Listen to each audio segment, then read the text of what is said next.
Never know. Oh, hey guys, Megatrex, BoobTube, yada yada yada. I'm sorry guys, I've been really busy for the last month or so, and ever since I did that locator spell, I'm pretty hot on the trail of finding Locke and that big ugly bastard who pretty much kicked my ass. So, if you guys excuse me, I need to go hunt the guy. What the... So what, you guys want me to do a review right now? Are you sure? Alright. Alright, so what's on the chopping block for this episode? Oh man, not this man, not Video Game High School. So Video Game High School is a web series from Rocket Jump Studios that was created in 2012 by Freddie Wong and a few other people I really don't give a shit about. The series is set in the near future where video gaming elevates its best players to stardom by its position as the world's most popular competitive sport. VGHS is an elite and prestigious facility that teaches a curriculum of video games of all genres, but really it just focuses mostly on first-person shooters throughout this entire series. The project was funded through Kickstarter, which raised over $270,000 from their fans. They described this series as a, and I quote, a show of best friends, first loves, and landing that perfect headshot. The studio at Rocket Jump chose to make a web series because they strongly believe the foundations for their future of digitally distributed content will be laid by a web series, and to mostly cash in on all of those video game and web series fans in general. And also, in case you haven't noticed by my sarcastic tone, I really don't like this series at all. Yeah, you heard me, and despite this series acquiring quite a huge cult over the years, I would have to say that this is one of the most overrated, stupidest, commercially driven pieces of dog shit. What the Not so fast, you cheapskate of cheap-ass cheapery. What? Ryan from Battle Geek Plus, and not something that was actually planned out a month in advance. What are you doing here? Well, as a lifelong fan of video games and a producer for one of the most awesome websites for critics, I'm gonna have to use my power of authority to stop you from reviewing this super duper awesomeness. Really? Are you serious right now? Why is that? Well, the reason why I don't think you should review this because Freddie Wong is awesome, and if you hate Jedi a-holes, you are an a-hole yourself. I'll tell you what, my good man, since this is my 20th episode, I'll let you stay on for this review. And we will do a pro and con type of crossover, seeing as how not everyone can agree with what I have to say when it comes to certain web shows and short movies, which is fine. After all, everyone is entitled to their own opinion about everything as their God-given right as an American. Damn straight! And since I do have plenty of negative things to say about this first season, feel free to chime in at any point in time. Alright, sounds good to me, so let's get this internet show on the road. This is Video Game High School Season 1. Hey, that's my line! Now our story begins with an over-the-top intro followed by a bunch of noobs pinned down on top of a roof. And then we are immediately introduced to Brian D., your typical teenager who loves playing games and occasionally gets bullied by a couple of YouTube cameos. After Brian gets all of his video game files stolen, he logs on to join his internet friends, saving their extra lives while they return to favor for him. We then cut to a TV show where the hostesses introduce their guest, who is widely known as the world's greatest FPS player at Video Game High School. Hold on to your rumble packs, cause here comes the law.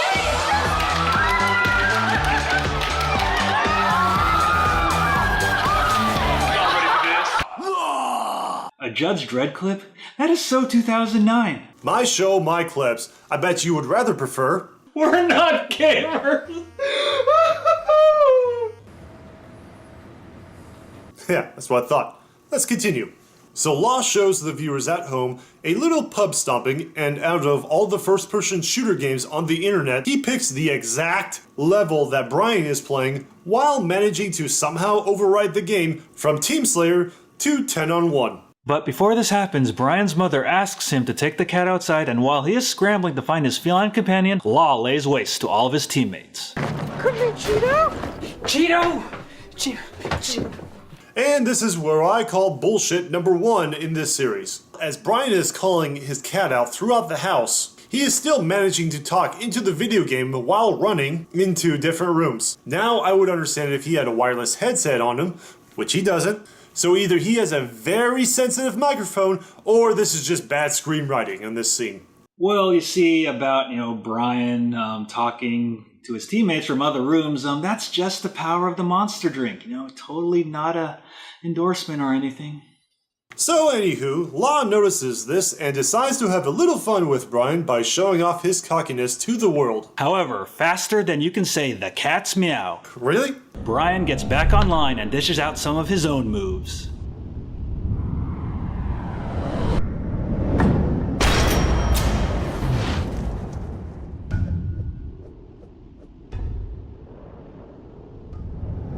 My Mimi just got pranked!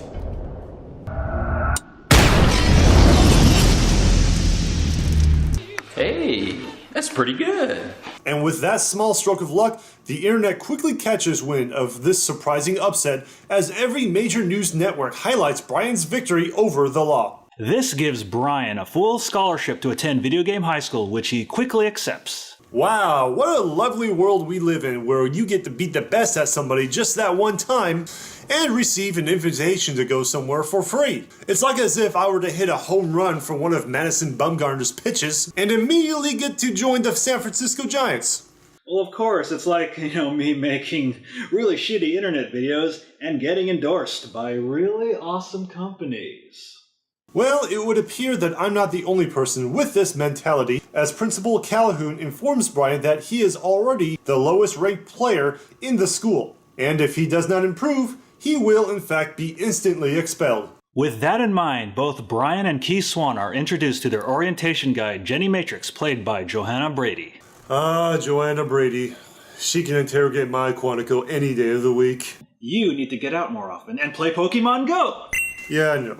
So after some quick introductions, Brian and Key are escorted to their dorms where they get to meet Theodore Wong, the immediate quirky best friend to the protagonist to the underdog. Brian defends Ted from a couple of bullies, which quickly pits him in a one-on-one match. Everything seems fine at first until Brian's keyboard suffers the case of the sticky keys, which results in him going with plan B, which that would be flushing the bully out and giving him the axe. Quite literally. This results in Brian winning the match while expelling the bully from VGHS, and thus making Ted his new roommate. As Brian contemplates on whether or not to toss away his old stuff, Law slides on for a serious chat. Look, who are we talking about here? Your gear or you? Fitting in at VGHS is hard, but you can't be the best unless you be yourself. Okay? Oh, that's pretty nice of him to say. And here I thought we were gonna just have another generic bad guy type.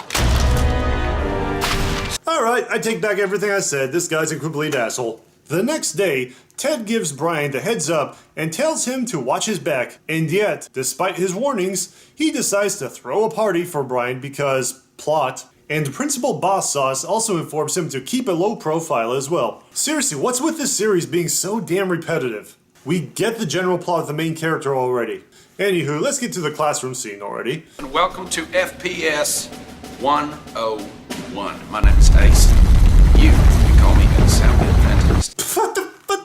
Zachary Levi? Oh, talk about washed up. Really? How? Why?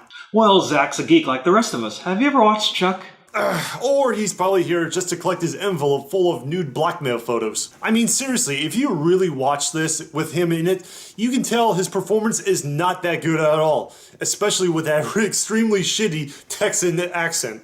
But who gives a rat's ass about that, because Jenny Matrix is here as she teaches everyone in the class the basics when it comes to first-person shooting. And after her quick tutorial, Key tells the class Brian can complete the trial in a much faster time. So much for Brian keeping that low profile. But it really doesn't matter as he pretty much loses the time trials, but somehow manages to get invited to Jenny's birthday party anyways. And then we get ourselves a 2-minute montage where the whole theme of episode 4 gives off this really cringy 80s theme like that Ryan Gosling movie from Drive. As the gang arrives to the party, Jenny takes Brian into her bedroom to show off her new score and realizing they're both big fans of the same dancing video game. Afterwards, Jenny introduces Brian to her FPS team so they can get more acquainted. Oh, hey, Brian. Great to finally meet you. He ain't much of a talker, is he? Oh, I see. Some mind games are afoot. And with that said, Law finds a way to challenge Brian to a match with any game of his choice, while Ted challenges a group of racing hoodlums in order to get back Key's video game that they just took from her earlier. And just like clockwork, at the 10-minute mark, we get another montage of this really annoying song as the show cuts back and forth between Brian and Ted taking on their antagonists. It takes up a good 3 minutes and 10 seconds until Brian and Ted both lose in the end. But it would appear that despite both of them losing, Brian seemed like the fan favorite while Ted and Key make their relationship as boyfriend and girlfriend official. Ted? Boyfriend experiences extreme confusion after exposure to drift racing. Boyfriend? Oh, I can't wait to kiss the Goyle! Oh, and shocker here, Jenny seems to be dating the Law as well. But whatever. The next day, Key and Brian attend Rhythm Method 102 where we are introduced to Ted's father, Freddie Wong. Otherwise known as the creator of the series and the cockiest professor in all of VGHS. Be careful, because if you don't give the people what they want, and they'll divorce you, they'll take your sweet dirt bike, and they'll leave you with a no-good loser for a son. So after Ted trips out on some Fast and Furious moments from last night, Brian attends a skirmish meet with Jenny to go over the team's plan against the Law's team. Jenny suggests to Brian that he should stay away from the Law during the match. Again, one of those keeping a low profile moments which Brian should easily follow through on. Exactly. But seeing as how this show is pretty much more contrived than a YouTuber's fast food review, Damn it. Jenny orders Brian to go out in the open to watch her back. But seeing as how he manages to acquire an RPG, he decides to go after the Law instead. Oh gee, a noob with a rocket launcher. How can you possibly go wrong there? You blew it! You had it all and you blew it! Indeed he did, as Law now delivers some payback to Brian, and his rank dropping exponentially near the brim of expulsion. So the next morning, Ted and Key try their best to cheer up Brian after his humiliating loss, but it would appear that Ted has other things on his mind. That just so happens to be the need for speed, as Drift King tells him that it is Ted's destiny to race. Look at me in the eye. Tell me that hammer-ons and pull-offs can possibly compare to the G-force pull of an A+ J-turn. I have no idea what most of the things he is saying, but his over-top expressions are amazing. Meanwhile, Brian is sent to the principal's office because once again he has the lowest rank at the school with a negative catchphrase to his name going around. He suggests to Brian to leave VGHS for good, and while Brian mopes about this decision, guess what? 3 other freshmen want to challenge Brian, which he agrees to, since he's already 1 point away from expulsion. And we get another montage where Gaines Dean and his crew has Brian on the ropes, but all that changes once Jenny Matrix arrives to help out while giving him the help that he needed to stay just a little bit longer. Thanks for the assist. Yeah, you're welcome. You should play like that more often. Well, no fucking shit. And after being such a sore loser, Games D went on his cringy vlog just to go on a rant, mostly stirring shit up around campus about Brian and Jenny. Brian decides to talk to Jenny about this, and despite the two of them having great chemistry on the virtual battlefield, she suggests that the two of them should not hang out anymore because mostly Jenny has a lot on her plate if she wants to succeed at being an FPS player. As sign-up day for tryouts rolls around, Brian tries to sign up into first-person shooter class. However, the Law has other things to say about that. Last chance, Tater Tot. Are you sure you want to do this? I think you would sign up. But you're not the Law! How many times are you going to play that clip? Oh, I think 1 more should suffice. As Law continues to goat Brian while tying his keycard up a flagpole, Ted helps his friend in any way that he can. And by that, wailing on the Law and starting a fight with a good chunk of the students. Brian manages to retrieve his keycard just in time to sign up, but only to be immediately expelled for starting a brawl. You've got to be joking. Do you hear any rifle copters, son? Pack your things and get out of my school! Wow, nothing sucks the fun out of a room faster than a grown man saying stuff like Rafflecopter out loud. Although, I do like how there's a convenient delete future hotkey button for instantly expelling students with extreme prejudice. Oh yeah, it's just like pressing the delete button when you delete a troll's comment on her video. With extreme prejudice. But that isn't the only thing, as Key switched key cards in order to sign Ted up for the driving team. Ted is upset with all of this as he angrily breaks up with Key, never wanting to see her again, while Jenny gets upset with Brian for ruining her chances of getting into varsity FPS, even though Brian tells Jenny that the law wasn't going to put her on his team. Over the course of 24 hours, Brian manages to pull off one hell of a managerial success story by applying for a job as a janitor at the local arcade shop one minute to becoming the owner of the place, making it highly trendy. Ted? How long has it been? 24 hours? You haven't aged a day!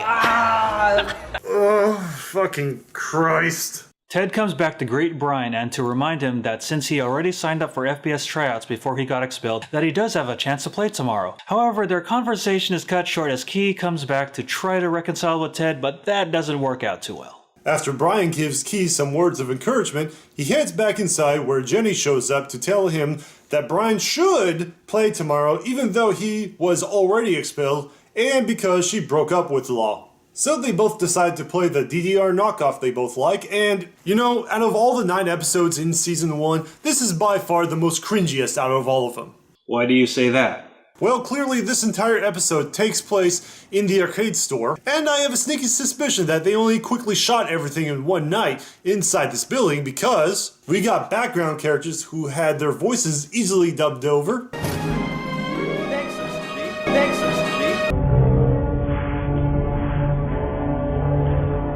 Other actors who stand around waiting for their cue while looking back and forth at the camera. Another busy night, Mr. D. It's always busy night at Brian's. Knock yourself out. Jenny and Brian play their DDR game while no living soul is behind them, despite setting this place up as if it was a busy Saturday night. And more importantly, how the hell is Ted even playing the Guitar Hero knockoff arcade when his guitar is not even plugged in? I mean, none of this makes any sense. You know, for all of your complaints, it's sponsored by Monster. So Key and Ted made up while Brian goes through with playing in the FPS tryouts tomorrow. The next day is tryouts, as everyone prepares to give it their all, while Ted and Key fix Brian's old keyboard, which was destroyed from earlier. As Brian makes his way to the battlefield, he is quickly halted by Principal Calhoun. So what are you doing on my battlefield? It's about one last chance to play with the best of the best. It's about playing the game. Well, no, you big piece of shit. GG, Brian D.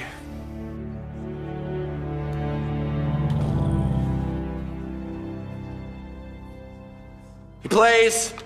So they let him play regardless, and Brian somehow hooks up his 30-year-old keyboard to the computer, and I really can't concentrate right now with all this stupidity.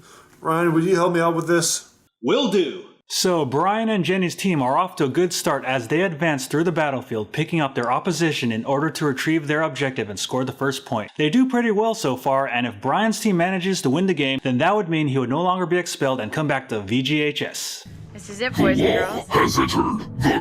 Wait, the law?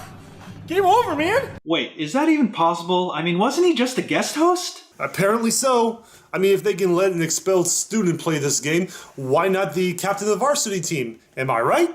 So the law evens things out for his team as he ties the game, giving us one of those sudden death moments like you see in every cliche underdog film. And it all comes down to this final play. Jenny, Brian, make it a good one. In other words, Don't fuck up. Brian knows that the only reason Law is here is because it is to ensure that he wants to make sure that Brian stays out of VGHS, which is why Brian devises a plan to go solo in order to lure the Law out. The Law sees through Brian's ploy as his team is quickly taken out, leaving only Brian and Jenny. After a quick bad guy spiel from the Law, we get one last slow-mo John Woo style type of gunplay from Brian as he takes out Team Law and the #1 douchebag on campus.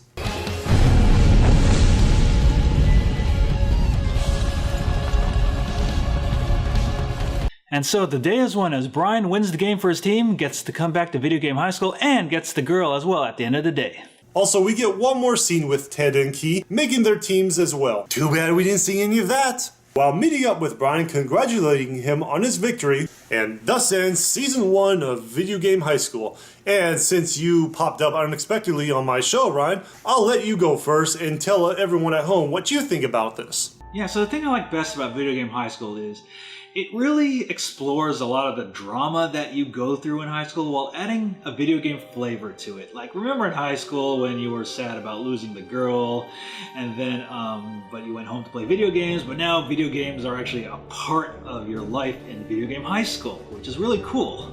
Well, despite all my complaints for VGHS, I would have to say it's not as bad as, say, The Room or Birdemic, for example, but my complaints throughout this review are only a few of the many strikes against VGHS. Like so many semi-self-conscious internet indie pet projects these days, VGHS seems to operate on the dubious premise that literally anything can be funny, no matter how nauseatingly corny, inane, or unoriginal it might be, as long as you drown it in enough zany non-sequiturs, wacky faces, fake mustaches, and dumbass internet catchphrases. Underneath all of the wicked sick APMs, KDRs, BLTs, and spinning 360 note jokes, VGHS is really just a loose smear of every 80s high school drama fest ever made. And some that were never made, for good reason mind you. Everything that happens is nothing more than a kinda sorta semi-stylish delivery system for a cheesy off-kilter romantic comedy, and then, for whatever reason,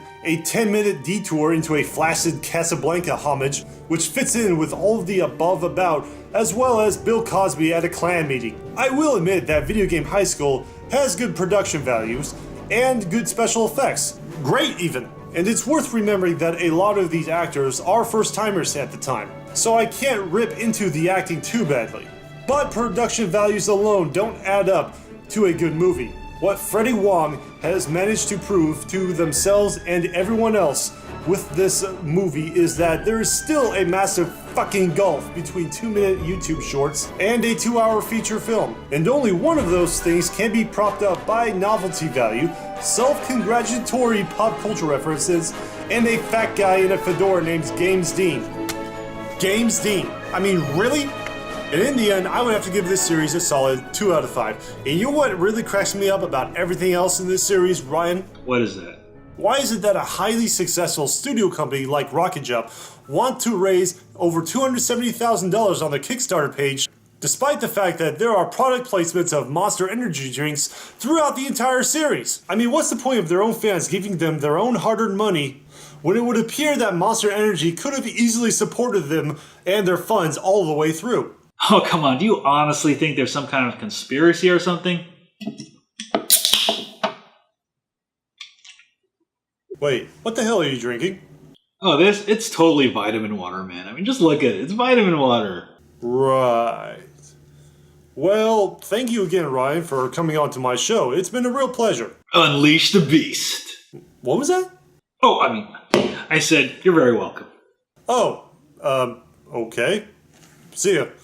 And if you watchers out there want to watch this first season in its entirety, feel free to click the screen right here.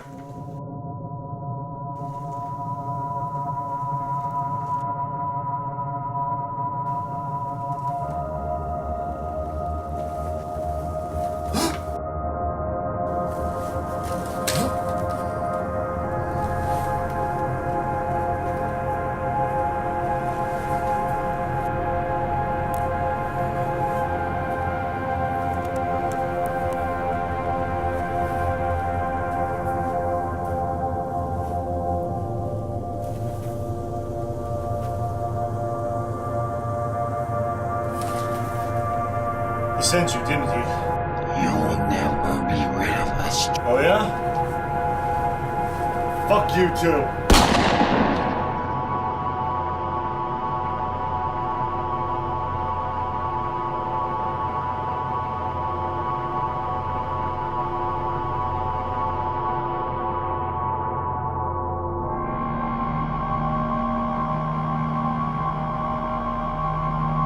You want to play video games to the extreme? Well, drink some Monster Drink and play some Xbox!